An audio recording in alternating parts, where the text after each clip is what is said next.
Tā, šitā mēs tagad redzam, ka Iveta kaut ko nenormāli stāsta.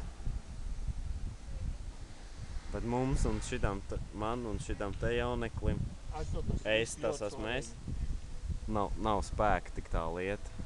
Viņi bēg prom. Ko mums tagad darīt? Kā mūsu autobuss rekur stāv. Baigā dilēma. Ejam? Kur? Nu, tur, kur viņi iet. Es nezinu. Es vēl apdomāšos. Nu, es arī sāku stipri domāt. Tā kā tā. Ka mūsu šoferis, vienu, ko es ievēroju, toši kā nav atšķirība īpaši no Latvijas, kā autobusu šoferi, kurī tā kā traki. Šitie ir tāpat, nekas nav mainījies. Bet balts mašīnas rulē vienkārši. Un praktiski 75%.